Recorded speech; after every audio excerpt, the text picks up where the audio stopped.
presentation during your lunch hour. If you are out of class, you have to have teacher permission. But again, our presenters will be available in the media center through the third lunch, through C lunch, which ends at 12:02.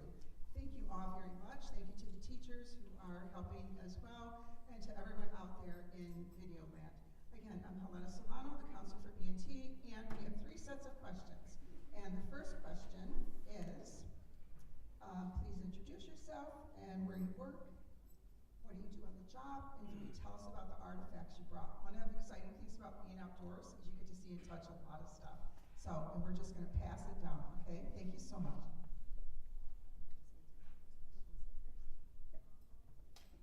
Hi, thank you. My name is Jennifer Potts, and I am park manager at Crosswinds Marsh, which is a Wayne County park. Some of the things I do is work with scouts and volunteers when we are trying to work on projects in the park to help them get an Eagle badge or just to improve the park. We find and help injured or lost animals. I conduct surveys of wetlands and plants and animal species in the park.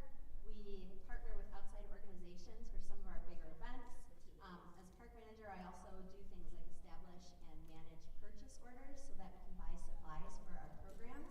And then I also write reports monthly for what the maintenance activities are, and then at the year end, I do year-end attendance and program numbers and things like that. Hello, good morning. I also work at Crosswinds Marsh. My name is Brenda Van Scoik. I'm the naturalist there. I do some of the things that Jen just said. I don't do all of them. She's lucky enough to get to do a lot of the paperwork side of things. But what we do mainly is we are naturalists, we are interpreters. So if you've ever gone to a program in a school and, at a park and learned about trees, nature, anything in the outdoors, we're the ones that are giving that presentation to you. So we design the programs, interactive programs, and we take care of live animals that we also use during our programs. So we have 4 turtles and 2 snakes that I do the animal care for. We create new programs. We work on Facebook posts to bring our teaching to the internet space for people that either can't get to our park or live too far away or are able to get out into the park. They're still able to learn from us. We work on invasive species removal, and we also just clean up litter around the park, around the marsh. We do some trail maintenance. We do have a whole maintenance team that does a lot of work, but we do some aspects that they don't work on ourselves. Some of our programs that we do consist of canoeing through the marsh, so we don't have a canoe paddle or a life jacket, but if you've ever been out in the water, you've probably seen both of those things. Jen here has a few items that we have as well. So we've got owl pellets, if you've ever dissected an owl pellet. We have little things, as Jen was talking about. She does purchase orders for supplies that we have to purchase. This is one of them, because this is a single-use item. You can't dissect an owl pellet more than once. Another thing that we have here, we've got, what do we want to talk about next, Jen? Foxes. You know, we have multiple pelts and skulls, so pelt, also fur. We have the skull. As the counselor has said, in the natural resource world, there's so many things that you can touch and learn about and look at. And doing so in this way, you're not going to be able to get this close to a fox in real life. You're not going to be able to get this close to a snapping turtle in real life. So it gets you connected to those animals in a safe way for you, but also more importantly for them. We have binoculars so we can look far off in the distance. We at Crosswinds have a beautiful eagle's nest that's a long ways off, so we can really only access it via binoculars. One of our most popular programs is our pond dipping program. It's called the Wonder of Water Wetland, where we do a little bit of everything, but we pond dip, we dip nets in the water, we use these aquatic pans and these keys and these pond viewers to look at what is in the water to get a better sense. Because if you're just looking in the water, you may not see much. You might see fish. If you're lucky, you'll see a turtle or a frog, but there's so much more in the water that you may not know about. And finally, one of our favorite things to do is play bingo with kids. We also go out and do outreach. So we'll either go to schools or we'll go into retirement centers, libraries, and we bring these things to the public, again, that maybe can't access our park itself. So that's what we do. Oh, sorry, you got yours. Thank you. Is everyone able to hear that? My name is Holly Clegg. I'm the Park Operations Manager at Lower Huron, Willow, and Oakwoods Metro Park. And those are 3 parks that are located here in Wayne County. And they're part of the Huron-Clinton Metro Park system that encompasses the 5 counties in the Detroit metro area. Throughout our metro parks, our 13 metro parks, we have near 25,000 acres. And part of what we do, what I do is, as the operations manager for the park system, is manage the facilities and do budget creation for my locations. But the unique and exciting part about what my job is, there's a lot of other opportunities for passion projects. In December 2023, the Metro Parks adopted our climate action plan, and it has dozens and dozens of action items, and I happen to be the subcommittee chair for the natural preservation and conservation of natural resources. And we have 46 action items, many things that are, the work for the environment and caring for our natural resources throughout all of our metro parks, but throughout the Southeast Michigan region. So I can't tell you specifically what I do because it's so much of everything. It's a little bit of everything, but it's really an enjoyment to be able to give back to the communities that come and visit our parks and help educate them about all the things that are happening in Southeast Michigan, as it just helps us transverse through our lives. So I brought with me today a flyer that's able to give you a QR code to go to our job opportunity site from our website and give you a little bit more information about some positions that we have available. A lot of those jobs are, summer jobs that can become careers. I started as a lifeguard at Lake Erie Metro Park Wave Pool and have been able to make it a career here at the Metro Park. So a lot of those jobs that are seasonal, work throughout the summer, you can really get to see other departments that we work, because we have natural resources departments, we have an engineering department, we have a planning department, we have a police department, we have maintenance departments. So it goes beyond just being that lifeguard sitting in a chair watching a pool. You can really learn about what the organization does and how it's important to all of our lives here in Southeast Michigan and make a career out of it. So, and then with that, I'll give it over to Mike. Hello, my name's Mike Broughton. I am the Southern District Community Outreach Interpreter for the Metro Parks. I've been with Metro Parks as Holly said, I started out as summer maintenance years and years and years ago. To give you an idea, that was 1979. So yes, I'm old, but I saw a lot of good bands. Anyway, I do pretty much what Jen and Brenna do, except that I do it always on the road because I'm the outreach person. I was based at Kensington Nature Center for 30 years, so doing programs when people came there, but now what I have is a van where I will take items like some of the ones that I have up here, and I will travel all over the 5-county area, especially Wayne County though, but all over the 5-county area. And we'll set up the van like a mini nature center where people can walk through, and I will also do interpretive programs in schools. And when we say interpretive, that's our buzzword for we interpret nature, because a lot of people get that confused with, oh, you're an interpreter, what language do you speak? The language of nature.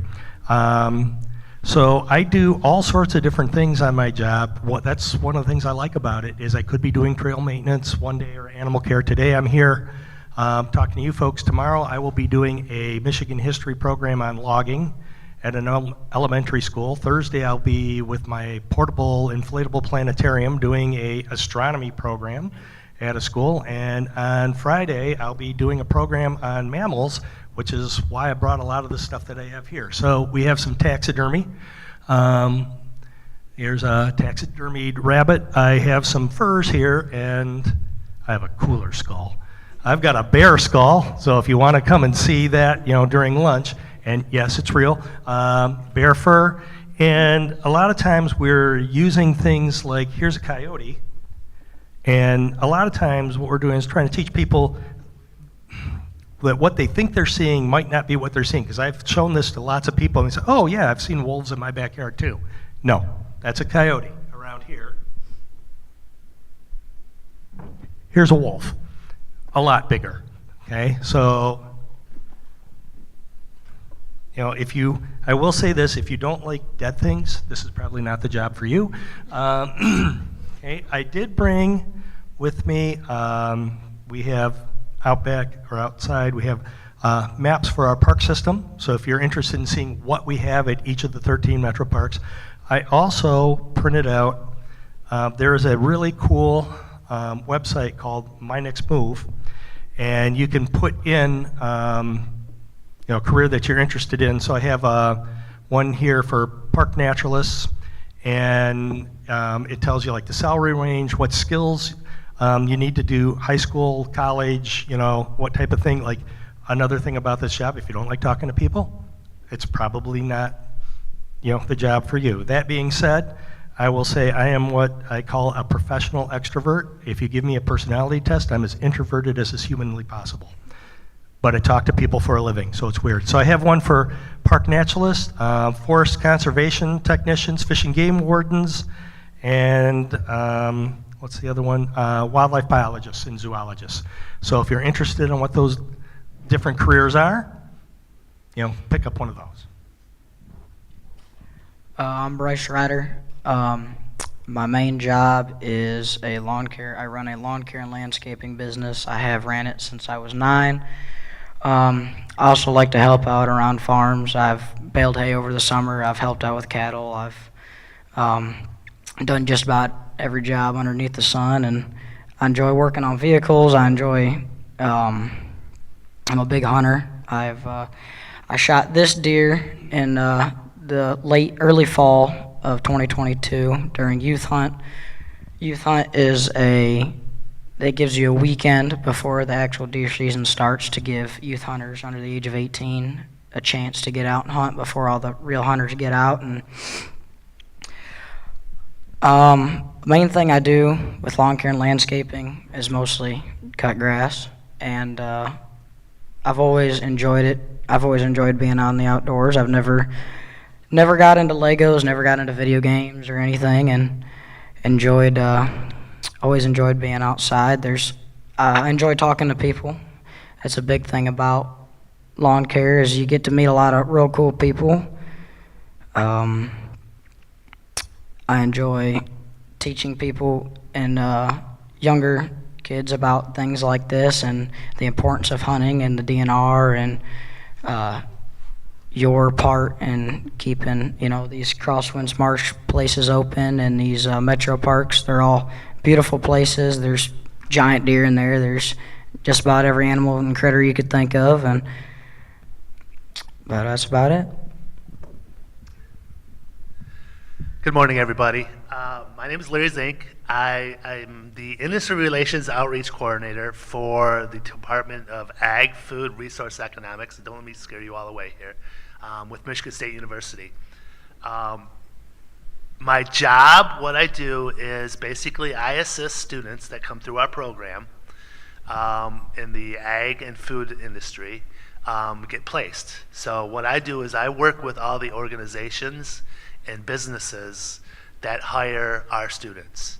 And as I look at all of you, I'm sure there's something you do every day that our students get involved with, and that is you eat.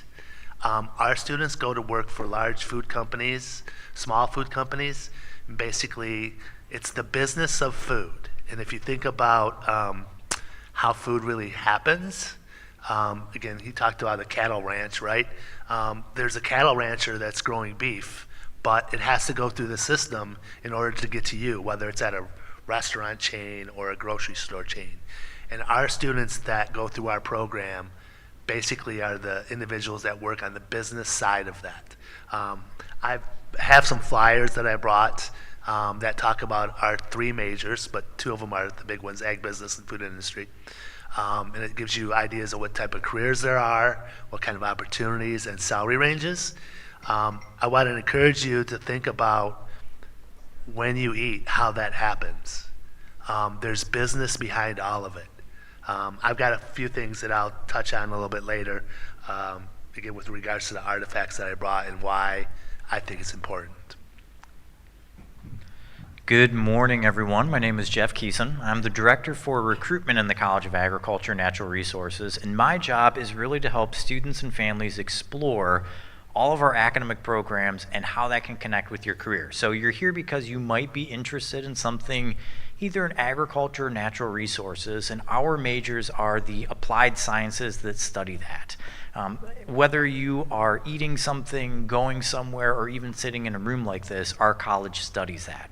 So things like interior design, things like crop and soil science production, like Larry was kind of talking about how the business of our food actually getting on our plate once it's grown in the field or processed, how all of that happens is what we study.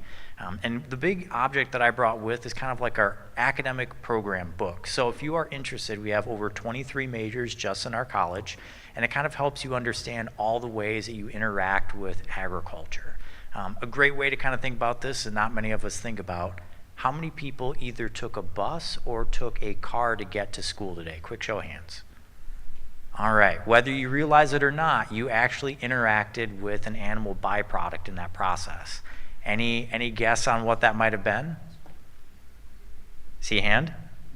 Fuel. So technically, yes, it comes from fossil fuels, so that's part of it. Even more current, so something that you might have eaten, and there's a byproduct that goes into a couple of very key components. Any other guesses? So we heard fossil fuels. What else? All right, there's so many hands, I don't know where to choose from. So, kind of giving you a clue in, one thing people don't think about is your tires and asphalt. One of the ingredients we put in that is something called stearic acid. So if you like science, if you like chemistry, we use that animal byproduct that comes from kind of the fat in beef cattle. Holds up really well under pressure and heat, so we put that in asphalt so our roads don't deform over the course of hot summers. We put it in our tires so that they don't explode and pop during cold snaps like what we have today. So literally what we study surrounds us every single day, whether it's the science of it, it's the business of it, it's the interacting with people, getting to know their stories, how do we preserve the natural environment, and how do we make sure that we can use it sustainably into the future. So I've got a really cool job, and that I help students and families and the public explore what that looks like on our campus and how we can help get them where they want to go.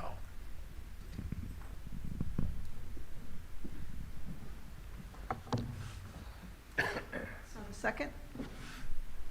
second set of questions is focus on weaving your artifact into your answer. Why is this job your passion? And I think some of you have talked about that. And how did you choose this field? And how did this field of work choose you? So my passion is learning about nature, being out in nature, and teaching others about it. So with all this stuff, with the programs we do, we basically get to experience and enjoy the fun, just like the kids or the adults we're working with do. One of my most memorable things was way back when I first started in 1999, and this is why this is my passion. I remember there was a movie called The Blair Witch Project that came out, and so everybody was terrified to go into the woods. They thought there was this like evil witch in the woods that was going to get them. And I remember a group of kids from, I think it was Detroit, came out on a bus, and they were so scared. They kept saying, "Is the Blair Witch out there?" And normally we hear, "Are there sharks? Are there alligators? Are there bears?" But this was new. They were asking about the Blair Witch, and we were like, "No, it's not out there." So we're trying to calm them down before we take them out for nature hikes. They started out terrified. They saw nature, there was nothing bad that happened to them, and by the end of it, they were all relaxed. Nobody was worried about the Blair Witch. Some of them had a great time, they had fun. Not everybody is gonna love nature, and that's okay, but at least we got rid of that fear. So I don't know if all of them, enjoy nature now, but hopefully some of them do, and hopefully none of them are afraid of it anymore, of those kids. So that's really impactful. To know that we can change somebody's life like that is really meaningful to me. How did I choose this job? As Mike said before, we never do the same thing. We're always doing something different. Today we're here, maybe writing reports tomorrow, planning programs, doing outreach. We're doing something different all the time. And I really enjoy that. I like doing different things, working with different people. So again, I could be working with tiny little kids one day and senior citizens the next day. So I love having different ages, different backgrounds, different interests. That to me is really exciting and fun. And even when we're out in the park, we might be doing the exact same program 2 days in a row, but we see different things. We're with different people, so it's always different and changing. And that to me is just exciting. I like the adventure in that. And how did this field of work choose me? I blame my mom. She used to take me on nature hikes when I was a kid. We were always out exploring, looking for things, and I loved it so much. So then I would take my friends out, like, oh, let's go explore the woods and see what we can find. And when I found out you can actually make a career of that, I was very excited because now I get paid to do that. I get paid to take kids out or adults out and just explore, share that passion with them and see them get excited about things too. And when I work with senior citizens, that's always amazing to me because it's like you're reawakening a passion in them. They talk about things they used to see in their backyard or used to do, and they get so excited about it, and I love that kind of stuff. All right. So my answer, I fear, is going to be very similar to Jen's answer because I feel like it all started when I was a kid. Like being in the outdoors, I grew up in the country, being able to create potions out of sticks and mud and berries, carrying around a bird book and trying to pretend like I knew what any of it meant, but just having it with me, like, was so fun to be able to explore. And then I went on a field trip to the Eddy Discovery Center over in Chelsea is where I grew up. That's part of the Waterloo Recreation Area, and I did a program where I got to hike and go on a trail. And I never, when we're in school like this, you learn about careers, you learn about being a hairstylist, or you learn about being a firefighter. Though I knew that people had these jobs, I didn't realize that I could have that job. And when I was in college, I applied for a job at the DNR at that very state park that I went to as a kid, thinking I would work at a campground and check people in or pick up trash. And instead, I got hired at the Nature Center. So I got to lead those very programs at the same place that I was reignited with this passion. And when I was there, I remember one specific program. It was at a campground. Sometimes our campground programs would get one family. Other times we would get 75 people. And at this specific one, it was about snakes. And I was shocked to see that so many people wanted to come learn about snakes. And I was telling this, teaching all of this stuff about snakes. And at the end, I opened it up for questions. And I said, does anyone have any questions about snakes? And in my head, they were going to say, how many rattlesnakes do we have in Michigan? But one little boy raised his hand and he said, how do you know so much about snakes? And I said, I know so much about snakes because I read about it. I read these things, I learn these things by researching, and turns out, in doing so, he found out that you could get paid to read. You could get paid to do these things that you do in school. And when he discovered that, it was like a light bulb turned on that the things you do in school also impact what you do, what you can do in the outside world. And so that was just really, really cool for me. And that's kind of how I got here, how I bring my passion for nature into the world, is letting kids learn about nature, but also learn that the things that they do in school can be interweaved in what you do as an adult. So this job is my passion because I think it's one of those things like I talked about where I started at the Metro Parks as a lifeguard, a summer job, and I didn't know it was going to stem into anything else more than that. It's in my young age, 100 years ago, I was a swimmer and I wanted to be a marine biologist. So I thought, I was just going to go through life, and then I became a business major, and that's actually what my major is, in business. But working at the Metro Parks, I thought, well, it's kind of a way I can do both. I can still do the business side of things with, managing and creating budgets and managing and supervising the staff, but also the fiduciary responsibility that we have to our taxpayers. And bringing those people into the parks when they do come, ways that we can also like mentioned, weave in other things of aspects of the natural world around us, especially our, gems that we have here in Southeast Michigan. When people come to the metro parks, they might come to Turtle Cove, they might be going to the Oakwoods Nature Center, and they're driving past all the natural resources that we have in the parks. And that to me is what the biggest part of what I enjoy is that people might come to the parks for one specific thing to enjoy and recreate with their family, but they find that we do have bald eagles that are in Michigan. We do have the nests in the park. We do have these natural ecosystems, wildlife that thrives in many different ways. The work that we're doing with all the different conservation challenges that we were facing in the parks, and just a steward for the natural diversity of these lands to everybody. And if we can find ways to educate people that are just there to recreate and hang out with their friends and family, to think about, maybe, not using such, wasteful ways of, picnicking with your family and using things that are going to be, reused and reduced and recycled, that type of environment. We can educate them about that and reminding them full of our beautiful world that we have right here in our own backyard is what we look to do with our natural resources. And I think that is, just a unique perspective of a job I thought was just gonna be a summer job, lifeguarding a pool, turned into, a way that I can give back to the community and trying to do our best for all of, the precious natural resources that we have and that we can be stewards of here in Southeast Michigan for people to enjoy. Okay, I realized, because we're supposed to mention some of these things here, I realized I didn't mention a couple of these. Here's a puppet snake. The reason this is here is because sometimes when I am doing programs for small children, I'm not going to bring the real live snake. We'll use a puppet snake to introduce them and to try to get people to not be afraid of certain things. I'll talk more about that later. I also have a moose antler here.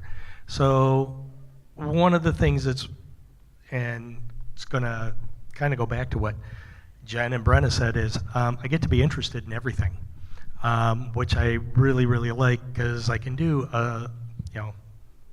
mammals or birds or astronomy or geology, all sorts of different things. Now, how did I get into this? It started, like I said, as a summer job, and I had no intention of ever doing this. When I went to college, I first started out at Central Michigan University. I changed my major 5 times.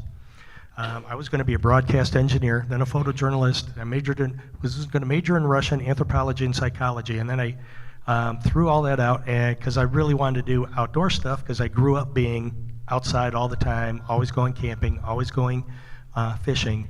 And so then I went to Michigan State, so a hand for our folks down here, to the College of Agriculture and Natural Resources, where I got a degree in wildlife management and also a degree in forestry.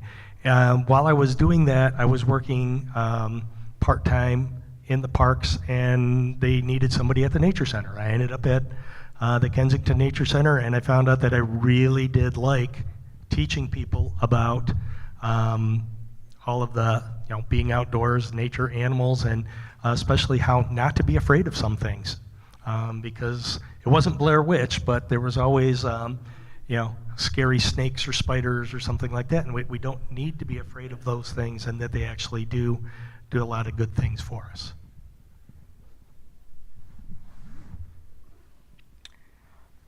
I guess my passion for this is my grandpa actually owned a lawn care business back in the mid 80s, and he stopped around the late 2000s, and that definitely reflect on me a little bit. I can learn from his mistakes that he made, and he can, teach me things along the way as well. And there's just something about working to me that I just genuinely enjoy it. I could go work for free if anybody really wanted me to. It's just something that I genuinely enjoy. I mean, I was out till 1:30 in the morning on Sunday night plowing snow, helping people out that can't do it, helping the city of Belleville out and whatnot. And I've always been a big deer hunter as well. I mean, hunted anything. I've hunted squirrels, rabbits, pheasant. Deer was always the biggest one for me, and shot my first deer when I was 11. And last year I Shot my first deer with a bow, and there's just nothing that can feel like that. There's nothing in the world that can get your adrenaline going when you're sitting there in a deer stand and it's 15 degrees outside and you're freezing, and a deer walks out in front of you and you just get all excited, and there's just something about it. It's so there's just a different feeling. I wouldn't say that this field of work really chose me, but the original way I got into it was cutting grass. It was so satisfying to me. There was something about taking something that looked so ugly and cutting it and helping people out and making it look nice and cleaning up edges and meeting different people and stuff. And then I realized that you could make a couple bucks doing this. So then I started working a lot more, and bought a zero turn last year, and I've definitely put the work out of that thing, and yeah. First off, stop working for free, because people will pay for that. So just again, why is this job a passion of mine? If anything I can get across today is I would suggest to take a minute and just Google the world population clock and watch it. And what you'll see is that today there's going to be another 100,000 people on this planet to feed. Think about that. Just today, 100,000 more people on this planet to feed. And the challenge our students that go through our program is, how does that happen? How do we get food through the system from ag to your Kroger's, your McDonald's, or whatever it is? How do we get food through that system in a way that you can afford it? Our students go to work, again, across the whole sector, and why it's a passion for mine is because our students do important things. Because, again, as you all know, you probably eat a few times a day. And if it wasn't for the work that our students do, that wouldn't be possible. That's kind of what our whole college is about, is feeding the planet. And I brought some things just for the heck of it. I got Post Malone Oreos. I've got students that go to work for the company that does this, interacts with that company. I brought Goldfish crackers. And if I would say that most of you probably had a goldfish in your life, and the wheat for this happens in Michigan. Again, all of the wheat that makes all the goldfish crackers in the world comes from Michigan, and it goes through the system. So that's why there's a passion, because there's a need for people, because there's constantly challenges to feed the world, and our students get employed in great jobs across the whole sector. How did I choose this field? I will tell you, I like food. I enjoy it. I went through our program. I ran a company for a number of years, an ice cream company. So again, I enjoy just the pleasure of trying to feed people. Again, it's just a passion. It's something that is good for everybody. And really think about it. Until they find a better way to feed us, there's going to be jobs. During the pandemic, again, the retail space, the grocery stores, again, there was still business going on. So again, until they find a better way to feed us, there's always going to be opportunities. So I would ditto everything that Larry said, and I think what's so inspiring and kind of makes this job my passion is that I really get to work with students and their families to explore Michigan State and explore our college. So MSU is a massive university. It's 5,300 acres, that's about 8 square miles. We've got 42,000 students spread across 17 colleges. How do you find your home? And so that's what I really help students kind of explore and think about. And much to like what Larry says, I mean, when you think agriculture, natural resources, it sounds obvious. But just to talk about how complex it is, I mean, in my hand right here, I have a coffee cup. When you look at this one coffee cup with the product inside, you're probably thinking anywhere from 150 to 200 jobs, careers, professions spread around the world to make this happen. And this is what we study. It could be the coffee beans that are grown, the international policies that allow us to import that, thinking about the soil, thinking about the deforestation, the inputs in tropical climates, thinking about reforestation, conservation efforts, looking at how do we actually produce the coffee, the machinery involved, the flavor, the business, the transportation, all of those fun factors, the diet aspect of it, what does it do for our nutrition, what's the chemical composition, thinking about this package itself. Comes from timber products, the inputs from our forests. If you see that plastic lid, there's a chance with our packaging program that one of our graduates actually designed this, thinking about the sustainability initiative of not using straws and its environmental impact. Looking at the art that goes on the outside, thinking about the store that this came from. This came from Panera. So someone designed that interior, someone designed that entire storefront, the logistics behind it. But it's just something we see every day and we kind of take for granted. But this one cup of coffee, 150, 200 jobs, incredible careers, great pay, and it's what our college studies. So I'm lucky in that I'm spoiled that I get to help students and their families explore this, and keeping in mind that each and every single one of you brings history and knowledge and new insights that helps us keep learning and keep getting better. So it's a really great job. I kind of found it in that when I was in college, I volunteered one summer for a program in 2008, which was 18 years ago, where you got to help bring students to campus, help them explore and kind of make that college transition. Then I graduated, talked with my old mentor, and she goes, you realize you can make this into a job, right? Totally didn't understand that. So what I would say is that whatever you do, wherever you go, get involved, and when those opportunities come up and you're not sure, maybe where this lead, say yes, because as you've been hearing, everyone here had that one job, that one thing where you gave it a try and you didn't know where it was going to lead, and it leads to careers, fulfilling careers where you can bring in your passion with a paycheck, and that's really, really important. All right, we're going to move to the Media Center now, and if anybody wants to also help our guests move over to the Media Center, I would really appreciate that. You can introduce yourself and show them where the Media Center is at. And again, I want to thank everybody. This has been amazing. It's just incredible. Thank you all so much. So Bryce, thank you very much. Thank you, Michigan State, Huron Metro Parks, Crosswinds. And I have to say, the reason I chose this area is I love the outdoors. I'm an avid hiker. I go to Crosswinds on a regular basis. And in the fall and summer and winter, I live at Huron Valley. I just know all of the parks memorized, and they are just great, great places that you can explore. So thank you all so much.